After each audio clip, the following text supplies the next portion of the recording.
Welcome back to New Dram Drinker. This is episode number 2 of our new series, pouring it, drinking it, enjoying it with friends. If you've watched the first one, you will understand that we are sampling our whiskies and taking longer to drink them, longer to nose them, drinking them over a few days. So this is how we're going about it now. Today we're going to be sharing Ant's thoughts on the Kilkerran Heavily Peated Batch number 2, and he's going to be giving his notes. And our special guest's notes this week were kindly supplied by a man who needs no introduction. We definitely started watching him when he was doing his recycled reviews. We'd never seen anything like that before. It is Roy from Aqvavitae. So, Ant, do you want to start telling us a little bit about the Kilkerran? I do, yeah. It's a bit of a strange story, this one, as I'm sure you can remember. We did a whisky pilgrimage to London to just find some bottles that we hadn't got before. Went into a few whisky shops and saw Kilkerran on the shelves quite a lot and didn't buy any of it because we didn't have a clue what it was. We do now, but at the time we didn't have a clue. So we came back with a few things that weren't probably as kind of highly regarded as Kilkerran is. Since then we've received lots of samples from friends and people who watch our channel, and there's always a Kilkerran in there somewhere, and we were like, this must be a whisky that people want us to try because we keep getting sent them, and we thought, you know what, we need to buy a bottle of it. So this has brought us to this point now where we are doing a review of it with Roy's lovely notes. I haven't read them yet. Nick has been sorting that out with the videos that I'm going to be reviewing, and I'm doing it for hers when she's reviewing them. So we're coming in cold kind of thing. So I'm going to give you my notes, and yeah, we'll see how they compare to Roy's and just see what he picks out in comparison to what we do. So looking forward to it, to be honest. Yeah, really looking forward to it. So shall we get started with what you think about the colour of it? Yes. Let's have a little look. It is.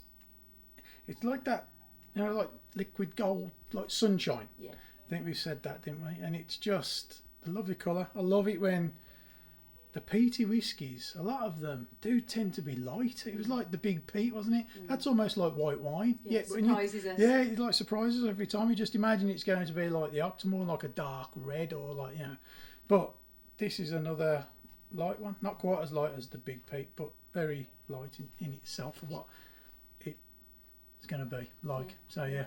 Yeah, go on then. Who knows it? See what you think. I'm going to refer to my notes because, like Nicola said, we've been reviewing these whiskies for over like the week prior to this video being recorded, just so we can get a little bit more in depth. So excuse me if I read my notes, but just want to give you a bit more information on what we usually do on these whiskies. So it's very pleasant still. I wrote pleasant down, and it's still very pleasant. You obviously get that peat coming through, but there's also like a sugariness as well, and like a wood, medicinal, like honey, but like a soft, like rich honey. And it doesn't nose anything like kind of what I was expecting it to.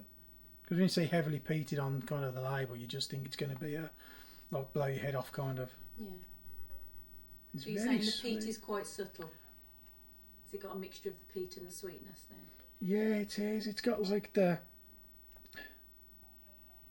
like I said when I was nosing it last week, it's like lemons, limes. I even put grapefruit because at one point I got that as well. Mm-hmm. But then you almost get like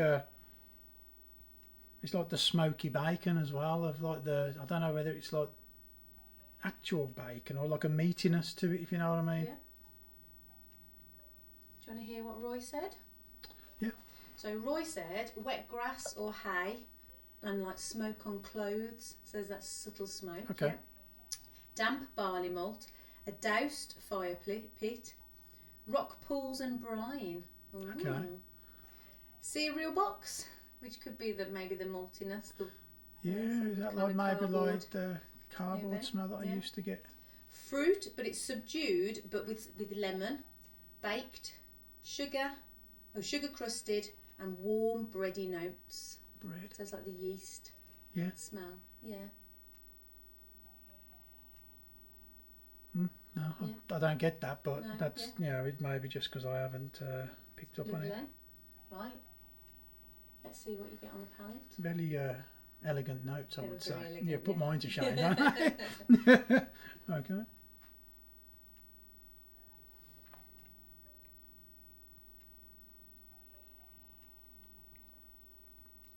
Yeah, I mean, obviously the peat's there. I'd say maybe not quite as strong as I was expecting it to be. Yeah. Maybe There's a sweetness, like a sugariness that comes through as well. Like I say, the honeys and there's still some fruits in there. Maybe almost like, you know, when I do some orange slices in the oven, but I've like soaked them in a sugar syrup first, so they go that kind of dark crystallized like brown on the orange, and you can smell the fruit still, but that caramelized kind of thing comes through as well. There's definitely that. I refer to my notes on this one as well. Warm, tingly, spicy, subtle. Yeah, I mean the peat's still there. Smoky aftertaste. Yeah, I still get that. Creamy. Yeah, that was another one. It was like it almost. I think is it. What's the word that they use? Vixus, vixus is it, or viscous? Viscous. It's like that. It's like coats your mouth, really, like a sugary coating on your mouth.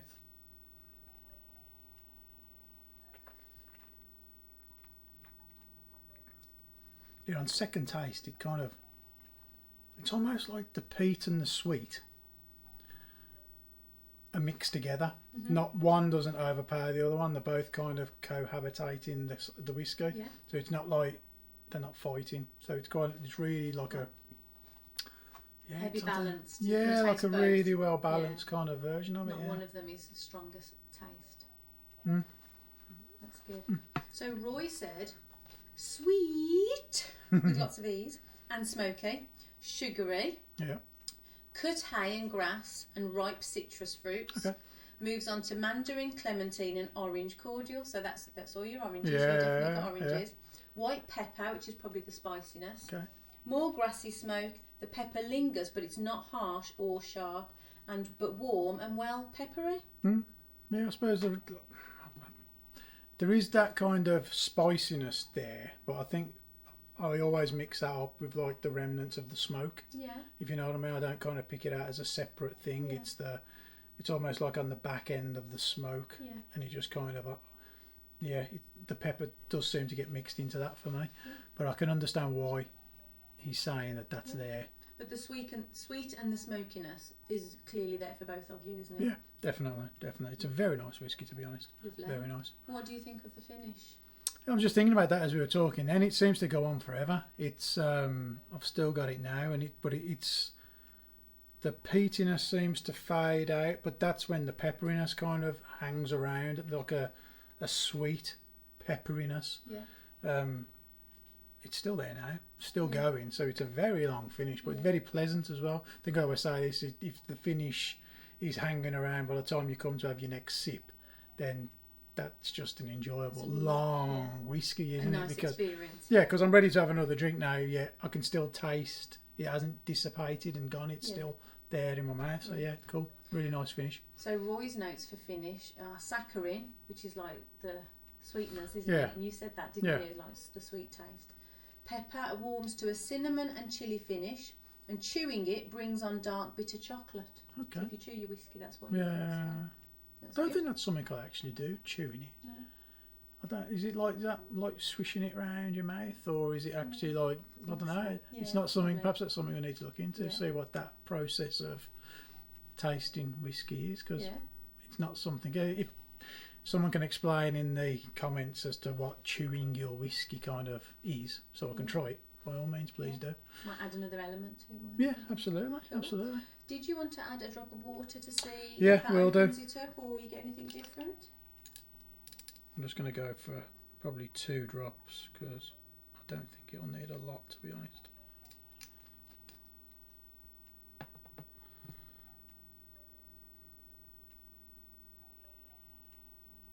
Definitely mellows on the nose with the water added in.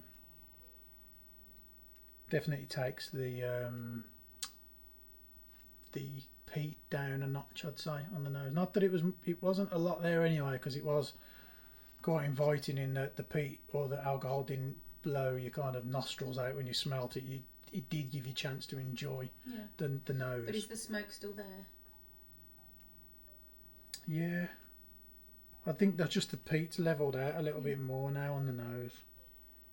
The fruits are coming through a little bit more, maybe a little bit more of the lemons and limes. And the malt, maybe that kind of malt smell that I get, like the cardboard maybe is a little bit there. But yeah, it's changed it. I'd say enough to say it's made a difference, but not a vast kind of. It's just opened it up a little bit, I would say. Maybe So, yeah. taste it, see what you think.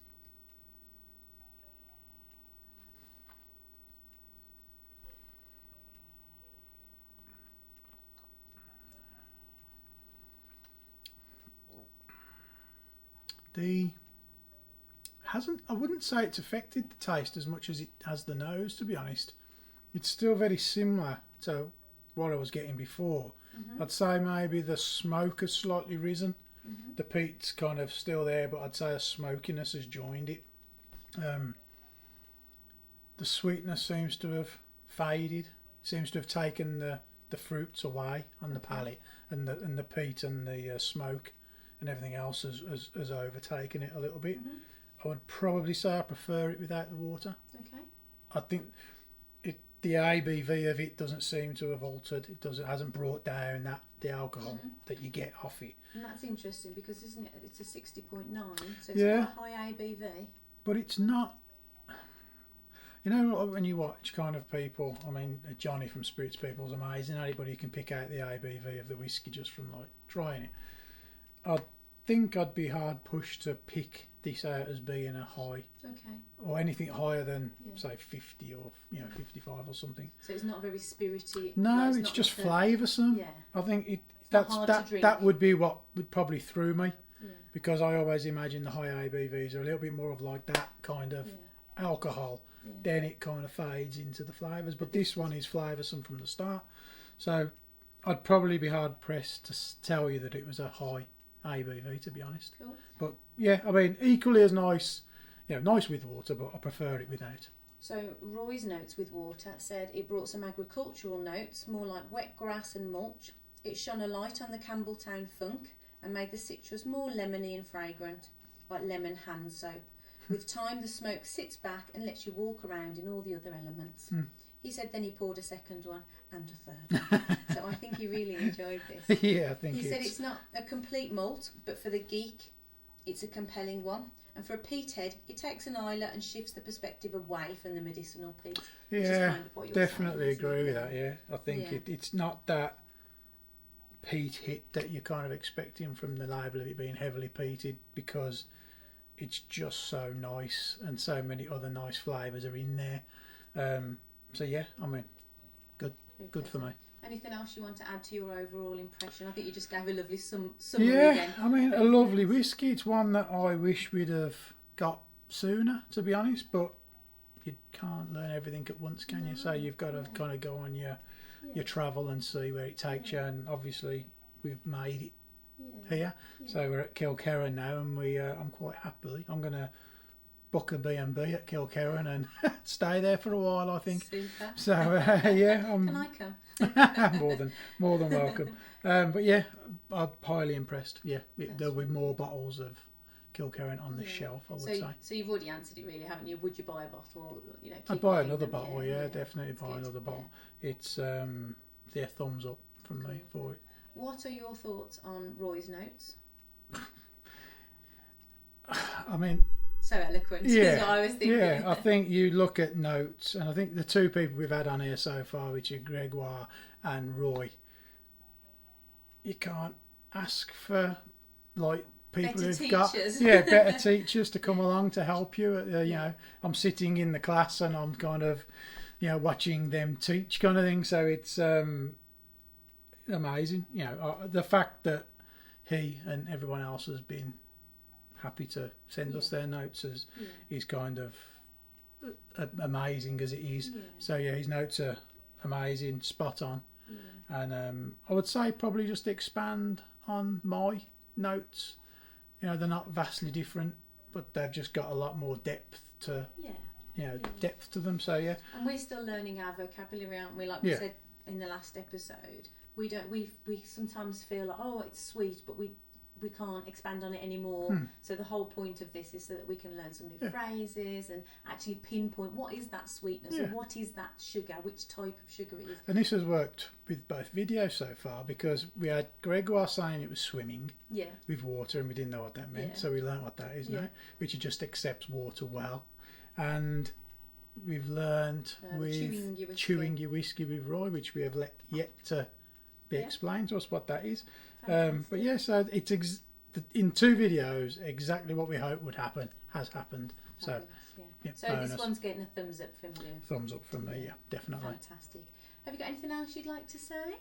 Just like to say thank you to everyone who's watching the videos, everyone else who is actually contributing their notes to the future videos as well. Thank you so much for everyone who said they will do it and have done it. And I mean, it's just been a pleasure. To be able to do a video kind of with Roy in it. So it's our first time, so it's great. So that's about it. If you're enjoying the videos, please click the like button and subscribe if you're not already. It means the world to us to know that you want to watch more of our videos by subscribing. If you fancy any new Dram Drinker merchandise, we have got a store with t-shirts and hoodies and women's t-shirts and things like that. There'll be a link in the description. I don't feel like I probably need to link all Roy's stuff down below, because I'm sure if you're here, you're already following him and have been for years, no doubt. But I will link his things down in the description anyway. Thank you very much for joining us again. There will be another episode next week. I will again give a little clue to who that will be midweek sometime, so keep your eye out for that. And as we always say here on New Dram Drinker, pour it, drink it, enjoy it.